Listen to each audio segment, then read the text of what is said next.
আসসালামু আলাইকুম। আজকের বই প্যারাডক্সিক্যাল সাজিদ, লিখেছেন আরিফ আজাদ। পড়ছি আমি কাজী সাইমুম আল সাকিব। সাজিদের কাছে একটি মেল এসেছে সকালবেলা। মেলটি পাঠিয়েছে তার নাস্তিক বন্ধু বিপ্লব ধর। বিপ্লবদাকে আমিও চিনি। সদা হাস্য এই লোকটার সাথে মাঝে মাঝেই টিএসিতে দেখা হতো। দেখা হলেই উনি একটি হাসি দিয়ে জিজ্ঞেস করতেন, তুই কি এখনো রাতের বেলায় ভূত দেখিস? বিপ্লবদা মনে হয় হাসিটি আগে থেকেই প্রস্তুত করে রাখত। দেখা হওয়া মাত্রই প্রদর্শন। বিপ্লবদাকে চিনতাম সাজিদের মাধ্যমে। সাজিদ আর বিপ্লবদা একই ডিপার্টমেন্টের। বিপ্লবদা সাজিদের চেয়ে 2 ব্যাচ সিনিয়র। সাজিদ বিশ্ববিদ্যালয়ে এসে যে নাস্তিক হয়ে গিয়েছিল তার পুরো ক্রেডিট ওই বিপ্লবদার। বিপ্লবদা তাকে বিভিন্ন নাস্তিক অ্যাগনস্টিকদের বইটই পড়িয়ে নাস্তিক বানিয়ে ফেলেছিল। সাজিদ এখন আর নাস্তিক নেই। আমি ক্লাস শেষে রুমে ঢুকে দেখলাম সাজিদ বরাবরের মতোই কম্পিউটার গুতাচ্ছে। আমাকে দেখা মাত্রই বলল, তোর দাওয়াত আছে। আমি বললাম, কোথায়? সাজিদ বলল, বিপ্লবদা দেখা করতে বলেছেন। সাজিদ বলল, ঘাবড়ে গেলি নাকি? তোকে একা না, সাথে আমাকেও। এই বলে সাজিদ বিপ্লবদার মেলটি ওপেন করে দেখালো। মেলটি হুবহু এরকম। সাজিদ, আমি তোমাকে একজন প্রগতিশীল, উদারমন সম্পন্ন মুক্তমনা ভাবতাম। পড়াশোনা করে তুমি কথিত ধর্মীয় গোঁড়ামি আর অন্ধবিশ্বাস থেকে বেরিয়ে এসেছিলে। কিন্তু তুমি যে আবার সেই অন্ধবিশ্বাসের জগতে ফিরে যাবে সেটা কল্পনাও করিনি আমি। আজ বিকালবেলায় বাসায় এসো, তোমার সাথে আলাপ আছে। আমরা খাওয়া দাওয়া করে দুপুরের নামাজ পড়ে বিপ্লবদার সাথে দেখা করার জন্য বের হলাম। বিপ্লবদা আগে থাকতেন বনানী, এখন থাকেন কাঁটাবন। জ্যাম ট্যাম কাটিয়ে আমরা যখন বিপ্লবদার বাসায় পৌঁছেছি তখন আসরের ওয়াক্ত হয়ে গেছে।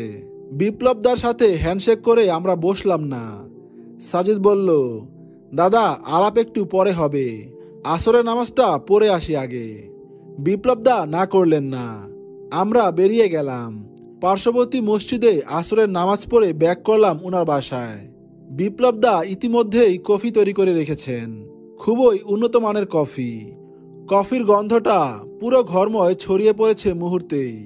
সাজিদ কফি হাতে নিতে নিতে আমাকে উদ্দেশ্য করে বলল, জানিস বিপ্লবদার এই কফিটা বিশ্ববিখ্যাত, ভূমধ্য সাগরীয় অঞ্চলের কফি। এইটা কানাডা ছাড়া আর কোথাও পাওয়া যায় না। বিপ্লবদা কানাডা থেকে অর্ডার করিয়ে আনেন। কফির কাপে চুমুক দিয়ে মনে হলো আসলেই সত্যি এত ভালো কফি হতে পারে ভাবাই যায় না। সাজিদ এবার বিপ্লবদার দিকে তাকিয়ে বলল, আলাপ শুরু হোক। বিপ্লবদার মুখে সদা হাস্য ভাবটা আজকে নেই। উনার পরম শিষ্যের এরকম অধপতনে সম্ভবত উনার মন কিছুটা বিষণ্ণ। তিনি বললেন, তোমার সিদ্ধান্তের প্রতি আমার শ্রদ্ধা আছে, তবে তোমাকে একটি বিষয় বলার জন্যই আসতে বলেছি। হয়তো তুমি ব্যাপারটি জেনে থাকবে, তবুও। সাজিদ কফির কাপে চুমুক দিয়ে বলল, জানা বিষয়টাও আপনার মুখ থেকে শুনলে মনে হয় নতুন জানছি। আমি আপনাকে কতটা পছন্দ করি তা তো আপনি জানেনই। বিপ্লবদা কোনো ভূমিকায় গেলেন না, সরাসরি বললেন, ওই যে তোমার সৃষ্টিকর্তা, উনার ব্যাপারে বলতে চাই। তুমি বিজ্ঞানের ছাত্র, তুমি হয়তো এ ব্যাপারে জানো। সম্প্রতি বিজ্ঞান প্রমাণ করেছে এই মহাবিশ্ব সৃষ্টিতে সৃষ্টিকর্তার কোনো দরকার নেই। মহাবিশ্ব সৃষ্টি হয়েছে শূন্য থেকেই। আগে তোমরা মানে বিশ্বাসীরা বলতে একটা সামান্য সূচক যখন কোনো কারিগর ছাড়া এমনি এমনি তৈরি হতে পারে না, তাহলে এই গোটা মহাবিশ্ব কিভাবে তৈরি হবে আপনা আপনি। কিন্তু বিজ্ঞান এখন বলেছে এই মহাবিশ্ব শূন্য থেকে আপনা আপনি তৈরি হয়েছে, কারো সাহায্য ছাড়াই। এই কথাগুলো বিপ্লবদা এক নাগারে বলে গেলেন। মনে হয়েছে তিনি কোনো নিঃশ্বাসই নেননি এতক্ষণ। সাজিদ বলল, অদ্ভুত তো, তাহলে তো আমাকে আবার নাস্তিক হয়ে যেতে হবে দেখছি। হা হা হা। সাজিদ চমৎকার একটা হাসি দিল। সাজিদ এইভাবে হাসতে পারে তা আমি আজই প্রথম দেখলাম। বিপ্লবদা সেদিকে মনোযোগ দিচ্ছেন বলে মনে হচ্ছে না। তিনি মোটামুটি একটা লেকচার শুরু করেছেন। আমি আর সাজিদ খুব মনোযোগী ছাত্রের মতো উনার বৈজ্ঞানিক কথাবার্তা শুনছিলাম। তিনি যা বোঝালেন, যা বললেন তার সারসংক্ষেপ এরকম, পদার্থ বিজ্ঞানে নতুন দিগন্তের উন্মোচন করেছে কোয়ান্টাম মেকানিক্স। এই কোয়ান্টাম মেকানিক্সে একটি থিওরি আছে, সেটা হলো কোয়ান্টাম ফ্ল্যাকচুয়েশন। এই কোয়ান্টাম ফ্ল্যাকচুয়েশনের মূল কথা হলো মহাবিশ্বে পরম শূন্য স্থান বলে আদতে কিছু নেই। মানে আমরা যেটাকে নাথিং বলে এতদিন জেনে এসেছি, বিজ্ঞান বলছে আদতে নাথিং বলতে কিছুই নেই। প্রকৃতি শূন্যস্থান পছন্দ করে না। তাই যখনই কোনো শূন্যস্থান তৈরি হয়, সেখানে 1 সেকেন্ডের বিলিয়ন ভাগের 1 ভাগ সময়ের মধ্যে কণা এবং প্রতিকণা তৈরি হচ্ছে এবং একটির সাথে অন্যটির ঘর্ষণে ধ্বংস হয়ে যাচ্ছে। তোমরা কি জানো কোয়ান্টাম ফ্ল্যাকচুয়েশনের ধারণা কোথা থেকে এসেছে? আমি বললাম না। বিপ্লবদা আবার বলতে শুরু করলেন, এই ধারণা এসেছে হাইজেনবার্গের বিখ্যাত অনিশ্চয়তা নীতি থেকে। হাইজেনবার্গের সেই বিখ্যাত সূত্রটা তোমরা জানো নিশ্চয়ই। সাজিদ বলল, হ্যাঁ। হাইজেনবার্গ বলেছেন, আমরা কখনো একটি কণার অবস্থান এবং তার ভরবেগের সঠিক পরিমাণ একসাথে অ্যাকুরেটলি জানতে পারবো না। যদি অবস্থান সঠিকভাবে জানতে পারি তাহলে এর ভরবেগের মধ্যে গলদ থাকবে, আবার যদি ভরবেগ সঠিকভাবে জানতে পারি তাহলে এর অবস্থানের মধ্যে গলদ থাকবে। দুটো একই সাথে সঠিকভাবে জানা কখনোই সম্ভব না। এইটা যে সম্ভব না এটা বিজ্ঞানের অসারতা না, আসলে এটা হলো কণার ধর্ম বা বৈশিষ্ট্য। বিপ্লবদা বললেন, এক্স্যাক্টলি, একদম তাই। হাইজেনবার্গের এই নীতিকে শক্তি আর সময়ের ক্ষেত্রে ব্যবহার করা যায়। হাইজেনবার্গের এই নীতি যদি সত্যি হয় তাহলে মহাবিশ্বে শূন্যস্থান বলে কিছু থাকতে পারে না। যদি থাকে তাহলে তার অবস্থান ও ভরবেগ দুটোই শূন্য চলে আসে, যা হাইজেনবার্গের নীতি বিরুদ্ধ। এইটুকু বলে বিপ্লবদা একটু থামলো। কফির পট থেকে কফি ঢালতে ঢালতে বললেন, বুঝতেছো তোমরা? সাজিদ বুঝেছে কিনা জানি না, তবে আমার কাছে ব্যাপারটি দুর্বোধ্য মনে হলেও বিপ্লবদার উপস্থাপন ভঙ্গিমা সেটাকে অনেকটাই প্রাঞ্জল করে তুলছে। ভালো লাগছে। বিপ্লবদা কফিতে চুমুক দিলেন, এরপর আবার বলতে শুরু করলেন, তাহলে তোমরা বলো না যে বিগ ব্যাংয়ের আগে কিছুই ছিল না, না সময়, না শক্তি, না অন্য কিছু। তাহলে বিগ ব্যাং এর বিস্ফোরণটি হলো কিভাবে? এর জন্য নিশ্চয়ই কোনো শক্তি দরকার, কোনো বাহ্যিক বল দরকার, তাই না? এইটা বলে তোমরা স্রষ্টার ধারণাকে জায়েজ করতে। তোমরা বলতে এই বাহ্যিক বলটা এসেছে স্রষ্টার কাছ থেকে। কিন্তু দেখো, বিজ্ঞান বলেছে এইখানে স্রষ্টার কোনো হাত নেই। বিগ ব্যাং হবার জন্য যে শক্তি দরকার ছিল সেটা এসেছে এই কোয়ান্টাম ফ্ল্যাকচুয়েশন থেকে। সুতরাং মহাবিশ্ব তৈরিতে স্রষ্টার অস্তিত্বকে বিজ্ঞান ডাইরেক্ট না বলে দিয়েছে। আর তোমরা এখনো স্রষ্টা স্রষ্টা করে কোথায় পড়ে আছো? এইটুকু বলে বিপ্লবদার চোখ মুখ ঝলমলিয়ে উঠল। মনে হচ্ছে উনি আমাদেরকে যে উদ্দেশ্যে ডেকেছেন তা সফল হয়ে গেছে। আমরা হয়তো উনার বিজ্ঞানের উপর এই জ্ঞানগর্ভ লেকচার শুনে এক্ষুনি নাস্তিকতার উপর ঈমান নিয়ে আসব। যাই হোক, ইতিমধ্যে সাজিদ 2 কাপ কফি গিলে ফেলেছে। নতুন 1 কাপ ঢালতে ঢালতে সে বলল, এই ব্যাপারে স্টিফেন হকিং এর বই আছে, দ্য গ্র্যান্ড ডিজাইন, এটা আমি পড়েছি। সাজিদের কথা শুনে বিপ্লবদাকে খুব খুশি বলে মনে হলো। তিনি বললেন, বাহ, তুমি তাহলে পড়াশোনা স্টপ করনি? বেশ বেশ, পড়াশোনা করবে, বেশি বেশি পড়বে। সাজিদ হাসলো। হেসে সে বলল, কিন্তু দাদা, এই ব্যাপারে আমার কিছু কনফিউশন আছে। বিপ্লবদা বললেন, কোন ব্যাপারে? সাজিদ বলল, স্টিফেন হকিং আর লিওনার্দ মুলদিনের বই দ্য গ্র্যান্ড ডিজাইনের ব্যাপারে। বিপ্লবদা একটু থতমত খেলো বলে মনে হলো। মনে হয় উনি মনে মনে বলছে, এই ছেলে দেখি খোদার উপর খোদাগিরি করছে। তিনি বললেন, ক্লিয়ার করো। সাজিদ বলল, আমি 2টা দিক থেকেই এটার ব্যাখ্যা করব, বিজ্ঞান এবং ধর্ম, যদি অনুমতি দেন। বিপ্লবদা বললেন, অবশ্যই। আমি মুগ্ধ শ্রোতা। গুরু এবং এক্স শিষ্যের তর্ক জমে উঠেছে। সাজিদ বলল, প্রথম কথা হচ্ছে স্টিফেন হকিং এর এই বইটা এখনো থিওরি, সেটা ফ্যাক্ট নয়। এই ব্যাপারে প্রথম কথা বলেন বিজ্ঞানী লরেন্স ক্রাউস। তিনি এইটা নিয়ে একটি বিশাল সাইজের বই লিখেছেন। বইটির নাম ছিল এ ইউনিভার্স ফ্রম নাথিং। অনেক পরে এখন স্টিফেন এটা নিয়ে উনার দ্য গ্র্যান্ড ডিজাইনে কথা বলেছেন। উনার এই বইটা প্রকাশ হবার পর CNN এর একজন সাংবাদিক হকিংকে জিজ্ঞেস করেছিল, আপনি কি ঈশ্বরে বিশ্বাস করেন?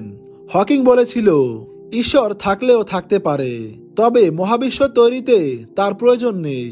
বিপ্লবদা বলল, সেটাই। উনি বোঝালেন যে ঈশ্বর মূলত ধার্মিকদের একটি অকার্যকর বিশ্বাস। সাজিদ বলল, হকিং কি বুঝিয়েছেন জানি না, কিন্তু হকিং এর এই বইটি অসম্পূর্ণ, কিছু গলদ আছে। বিপ্লবদা কফির কাপ রাখতে রাখতে বললেন, গলদ মানে? সাজিদ বলল, দাঁড়ান বলছি। গলদ মানে উনি কিছু বিষয় বইতে ক্লিয়ার করেননি। যেহেতু এটা বিজ্ঞান মহলে প্রমাণিত সত্য নয়, তাই এটা বিজ্ঞান মহলে প্রচুর বিতর্কিত হয়েছে। ওনার বইতে যে গলদগুলো আছে সেগুলো সিরিয়ালি বলছি। গলদ নাম্বার 1, হকিং বলেছেন শূন্য থেকে কোয়ান্টাম ফ্ল্যাকচুয়েশনের মাধ্যমে বস্তুকণা তৈরি হয়েছে এবং সেটা মহাকর্ষ বলের মাধ্যমে নিউট্রালাইজ হয়েছে।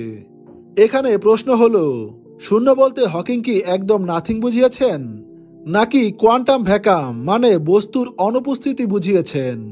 সেটা ক্লিয়ার করেননি। হকিং বলেছেন শূন্যস্থানে বস্তুকণার মাধ্যমে কোয়ান্টাম ফ্ল্যাকচুয়েশন হতে হলে সেখানে মহাকর্ষ বল প্রয়োজন।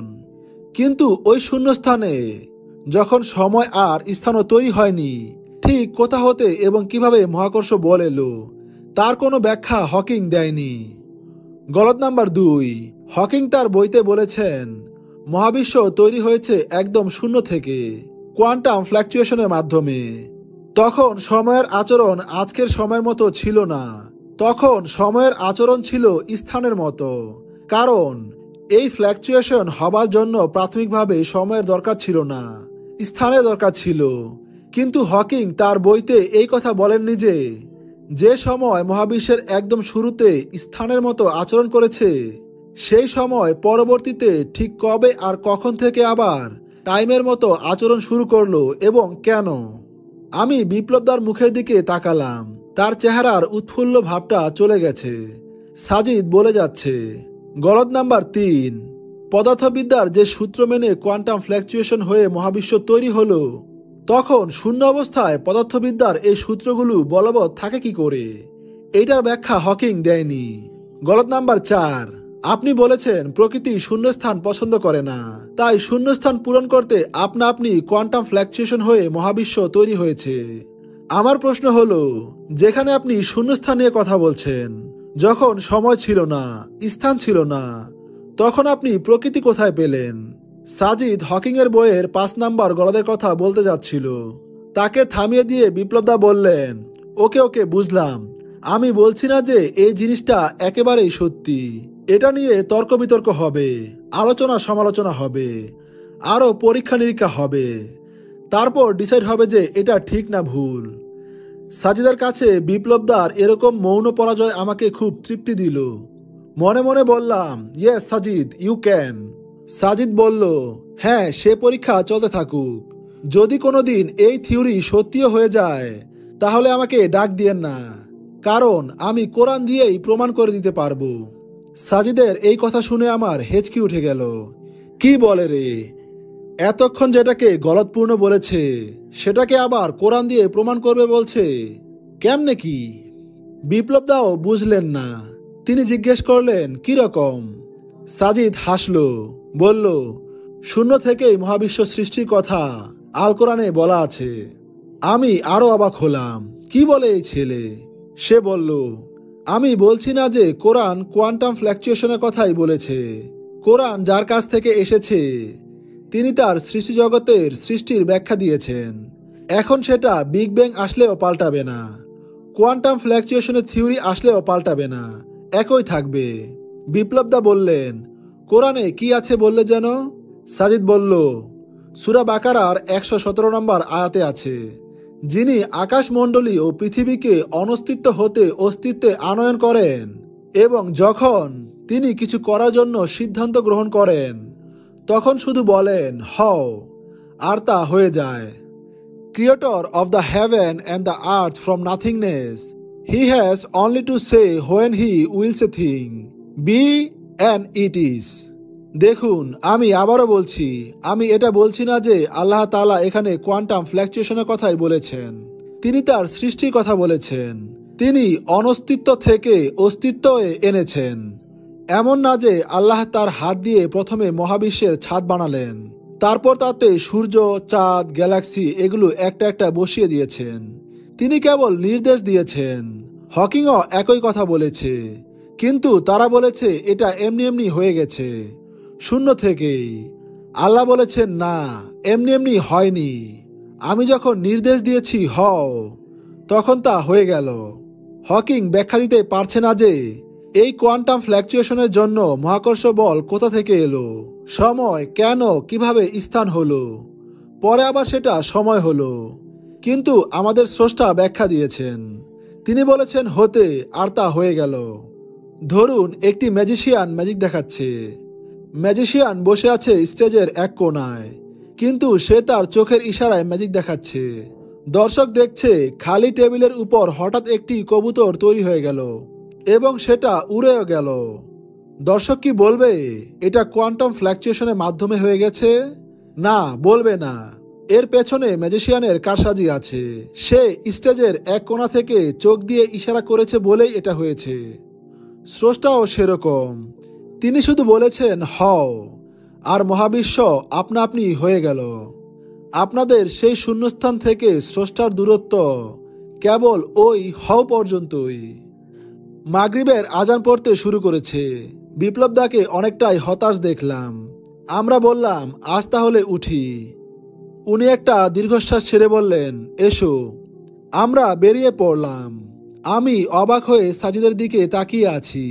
কে বলবে এই ছেলেটা গত 6 মাস আগেও নাস্তিক ছিল, নিজের গুরুকেই কিরকম কুপকাত করে দিয়ে আসলো।